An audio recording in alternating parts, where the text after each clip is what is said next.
He is now the highest paid non-quarterback in league history. He gets a 4-year, $140 million extension, $110 million guaranteed. He's tied himself to this new quarterback they drafted.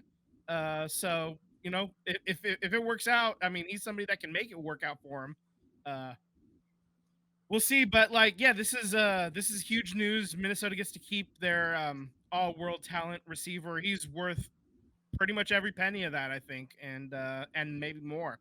So this is a great deal for him. Obviously, it tightens up the salary cap a little bit, but they got a rookie quarterback that they're playing with right now. So this is good news for Minnesota as well. This is the time you can pay him, so you might as well do it.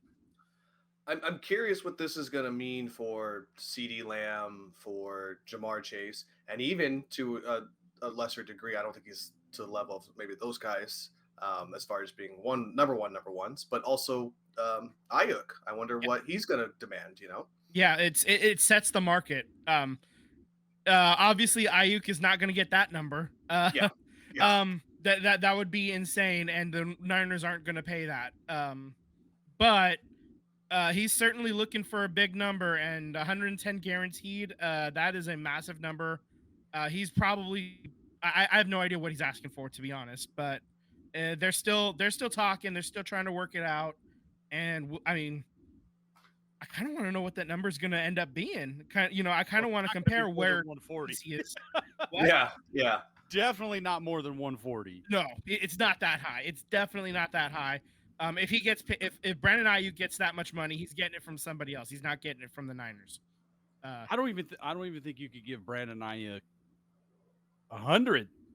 No, honestly, no. I mean, he hasn't done it. I mean, what Jefferson has done in his time in the NFL is like as a receiver. Yeah. Is totally. Do you think in the ballpark of AJ Brown, 96 million? 84 guaranteed. That's kind of what AJ got. That's probably what he's looking for. And AJ Brown got that last year. You got it this year. Oh, he got it this year. Okay, this was this year's extension. That's probably something more appropriate. And then having the opportunity to, the NFL they tear up deals all the time or extend deals all the time. I mean, the Raiders just, hey, Max Crosby, you're our best player. Here's like an extra $4 million a year. Yeah, that's what happened with the Eagles too. I mean, right. AJ Brown was still under contract. So, the 49ers have so many people to pay.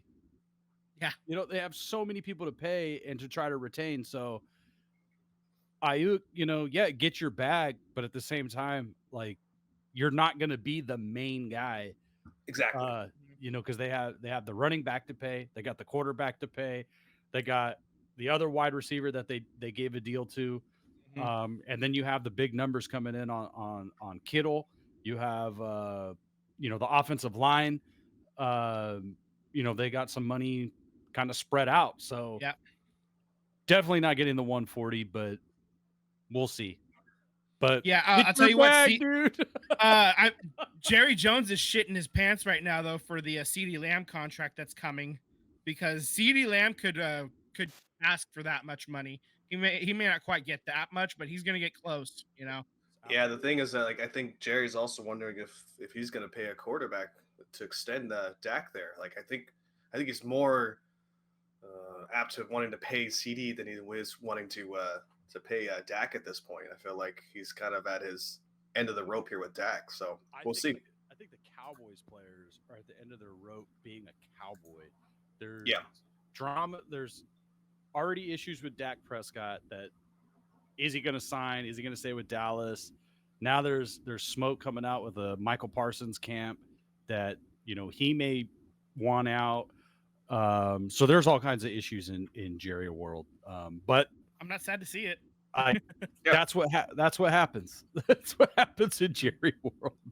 Yeah. Especially this year. If they don't, I don't even know what's a good season for the Cowboys, because they've been in the playoffs multiple years, but every time they get to the playoffs, everybody knows that they're not serious contenders. Yeah, the choke is coming. Until proven otherwise, they're going to choke. Like, I think prove me wrong. The only way you could keep this Cowboys team together after this season is if they get to a Super Bowl Maybe they lose and you keep it together because they got there. You win a couple playoff games, you get to the Super Bowl. But do we really think that this team is going to get to the Super Bowl with this head coach?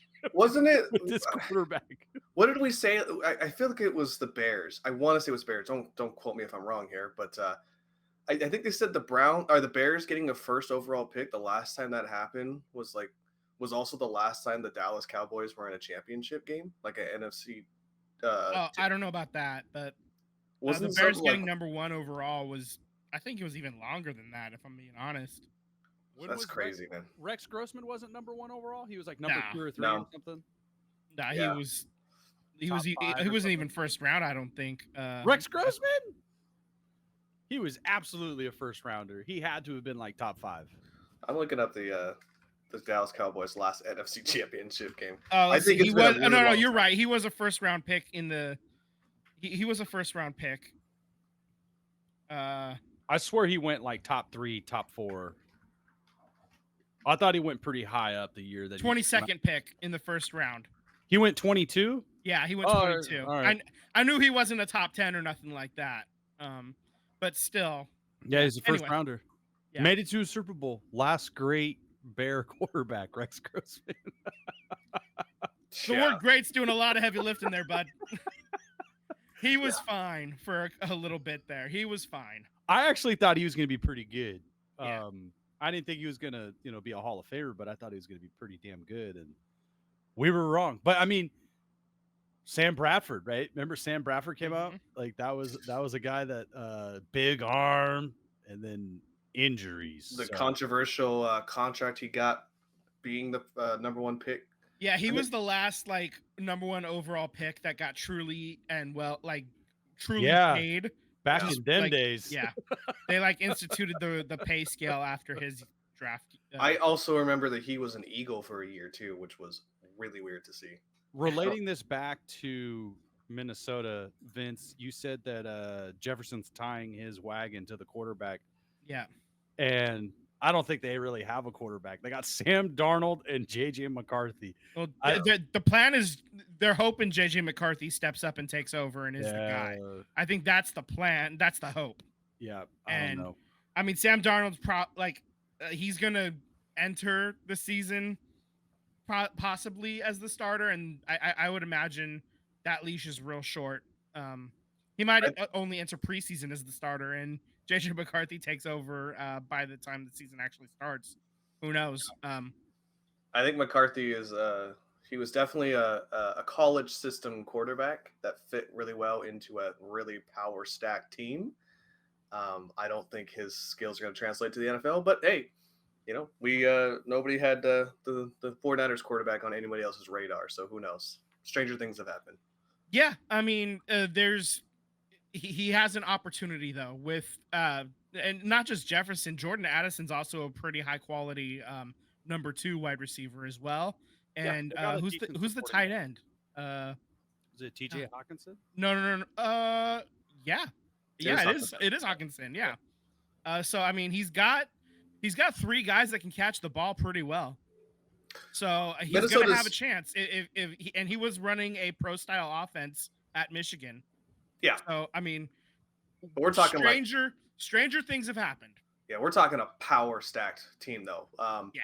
But also to that point is that Minnesota's Achilles heels wasn't ever really their offense. Their offense was just a bull in a china shop. They could wreck house if they wanted to. The issue was their defense. Their defense was god awful. Like they gave up so many games. Like they'd have 20-point leads in the half and then just blow it, another blow. I think that's what happened in the last game of the season. They needed to win and they lost. They were up at the halftime. Who was that game against the Vikings where they had to go down and score it on the goal line, and then the dude fumbled it on the goal line, and then they had to go down? I think it was 2 years ago. That wild ass playoff game where they fumbled it on the goal line, and then it went into overtime. I want to say, or it was something ridiculous. Remember that? Yeah, the crazy one where they ran it all the way back. He went to go either catch it or do something that was not normal, and he fumbled it, and then they returned it all the way back. It was something ridiculous. Yeah. It wasn't last year. I think it was the year before. because it was still with Kirk Cousins was still on the team. Yeah.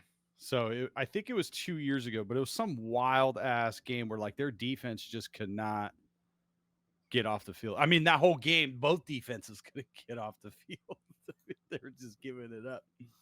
But outside of really the top two quarterbacks, Caleb Williams and the In Washington. Washington, Jaden Daniels. Yeah. Outside of that, I wasn't really. I don't think there was a franchise quarter. I mean, they could be really good quarterbacks. There's Brock Purdy, right? Showed up in the Mr. Irrelevant. There could be some good quarterbacks in this year's draft, but I don't know, man. I don't think JJ McCarthy's that guy, but hey, as you said, Vince, stranger things. So yeah.